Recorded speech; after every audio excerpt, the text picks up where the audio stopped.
Up next for us, the main event, and the FWD QE2 Cup, $25 million on the table. Make sure if you get a chance, have a look at the special preview show as well, multimedia showcase there. Chad Schofield, who rides Kaseki in this race, an in-depth interview as well with Joe Moreira, talking about the Japanese horses and his record here on this stage. Plenty else in there as well. But the field for the FWD QE2 Cup looks like this. Glory Vase, who won here over the 2,400 metres in the Vase back in 2019. He heads the list under Karis Teaton. Exultant, last year's winner. Glorious Dragon for Matthew Poon and Francis Lloyd. Kaseki, the St Ledger winner from 2017. Chad Schofield will be on him. Time Warp should roll forward. Daring Tact, last year's Triple Crown winner. Phillies Triple Crown winner from Japan. And Loves Only You, an Oaks winner herself, coming off a great run in Dubai last time out in the Shima Classic. Vincent Ho will be on board her. Now we're still at the touchscreen to have a look at the speed map for this one, Tom. And as far as the speed is concerned, well, Time Warp, he'll be out in front, Ronnie?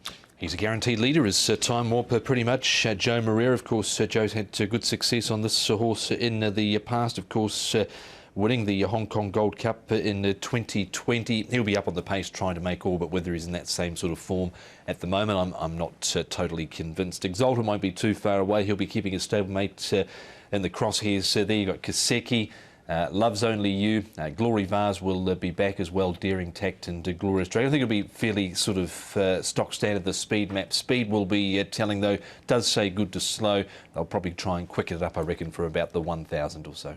Yeah, Kaseki might be the one to mix things up a bit. And again, that's one of the things that Chad speaks about on that special I mentioned before. How's he looked in track work, Paul? Here we'll have a look at him here, Kaseki. You can see he goes really nicely. So he's a nice horse, Kaseki, and nice stride out for him here in the morning, and he looks good. He's arrived. Another one of these Japanese. They've all arrived well and looks good. He's under a decent hold as he finishes off his work as well.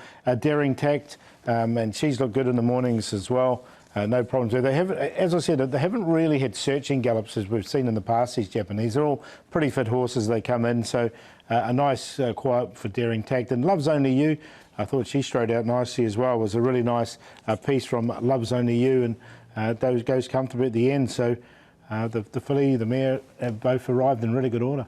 Yeah, that's the top two for me. But we'll have a look at some of them in action in a moment. We'll start off, though, with Tony Cruz, Time Warp, and defending champion Exultant in the field. And, of course, in the QE2 Cup, you've got the defending champion Exultant. He's been running well, but has he not been quite as good this season? Well, you know, as you can see, he's catching on a bit, and he's seven-year-old now. I think he's still in excellent condition. I think Time Warp is going to set a hot pace, I think, which will suit him. I think he should run in the first three again. What did you think of his barrier trial over 1,600 recently? He's showing that he's in tip-top shape, that's all. And Time Warp, the old boy, how's he, Tony? Well, it's probably his last season. You know, he's way over his prime time now. I think he'll still run a big race. Would this be... I mean, what I mean a big race by, you know, showing his speed, be right there in the last 100 metres. One of the Japanese horses, Kaseki, can go forward in his races. Do you want Time Warp to lead at all costs? Yes, at all costs, yeah. Perfect. For sure. Just a final one with Exultant. Is he going well enough to win, or do you think the Japanese are going to be too strong? Definitely Japanese horses are the strongest opposition here, and I think I still have faith and confidence in Exultant. I still believe he'll still put on a big fight, which is distance is a little on the shorter side, but I prefer a 2,400 meter race. But still, at 2,000 meters, he'll definitely put on a big fight. And just a final one on the QE2 Cup, obviously no Furore. How serious is that issue with him, Tony? Well, you know, after the barrier trial, he had an issue. He was a bit lame. It's coming from the shoulder. So I won't think it's a big issue. His legs are very clean. I think he needs a little break. He'll come back again. Will he come back this season, or is that it? We'll see. Yeah, well, hopefully it's not too serious. Fiore scratched out of this race, but still with Time Warp and defending champ Exultant. But this is what's got to take on Tom. We'll have a look at the form here out of Japan. And this is Daring Tact finishing in second place, of course, placed in the Japan Cup at the end of last season as well. Other horses to note, Glory Vase finishing in fourth, and Kaseki further back. She's certainly got some class on her side, Daring Tact. Really good effort, I thought, last time out. And there's been a bit of rain around on this day. You can see track chopping out a little bit. It was yielding.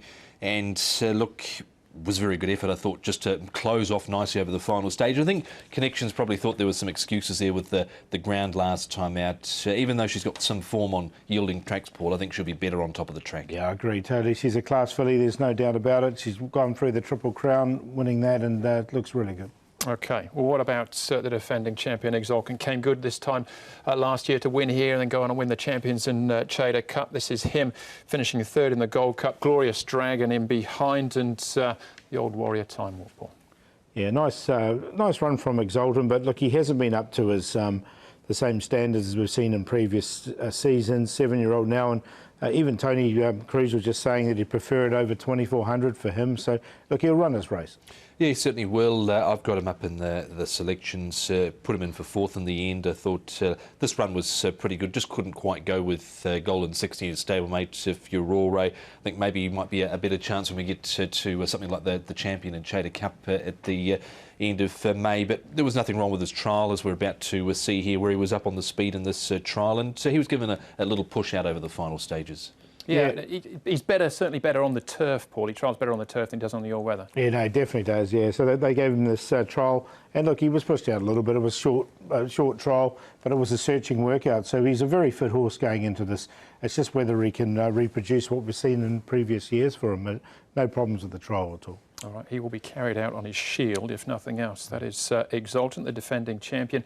One more to have a look at, and I've got a lot of time for this filly, or mare, I suppose, Paul, in Love's Only You. This is the Shima Classic in Dubai. Yeah, these are the best horses in the world, aren't they? Mishrif et al. And look, she ran a really good race here, hit the line stronger. She's a little bit more seasoned. She's had this travel than Daring Tact, so Daring Tact will probably start favourite. But I think Love's Only You is going to give her a real good race in this. And look, I'm going to go with her. I think it was a really good run here with these top horses. Yeah, she tried really hard over the final stages here in the Shima Classic. It was right there to challenge at the 200 metres, of course.